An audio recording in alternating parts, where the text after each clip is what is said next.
আজকে জুম্মার নামাজের সময় আমার উপরে বিভিন্নভাবে চাপ দিয়ে বলা হয়েছে যে আমাদের বিএনপির নেতা তারেক রহমান তিনি নেতা হয়েছে, মন্ত্রী হয়েছে, আপনি দোয়া করবেন। এই বিষয়টা আমরা দোয়া বলছিলাম ভাই, নামাজের পরে ইনশাল্লাহ দোয়া হবে। এই দোয়ার ভিতরে আমরা দোয়া করছি, হয়তোবা তার মনোমুক্ত দোয়া না হওয়ার কারণে পরবর্তীতে আমার উপরে বিভিন্নভাবে আক্রমণ করছে। এবং শুধু আক্রমণ ক্ষেত্রে আমার যে সমস্ত মুসল্লিরা ছিল, এই মুসল্লিরা আমাকে প্রোটেক্ট দেওয়ার জন্য, তাকে তারপরে বিভিন্ন ভাবে সাইড করার জন্য, তাকে আসলেই একজন মুসল্লি যখন নামাজ পড়তে আসবে তো বিভিন্ন প্রকার অস্ত্র ফস্ত্র নিয়ে আসবে কেন? এই অস্ত্রও নিয়ে আসছে নামাজের ভিতরে, বুঝছেন? উদ্দেশ্যই ছিল সে জ্ঞানজাম করবে।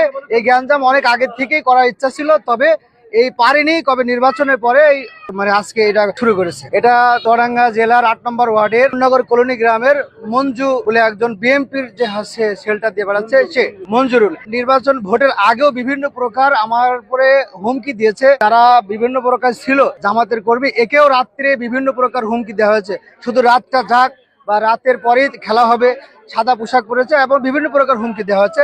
সামনে আমরা সংবাদ সম্মেলনে আরো যারা আছে সামনে ইনশাল্লাহ বিস্তারিত আরো কথা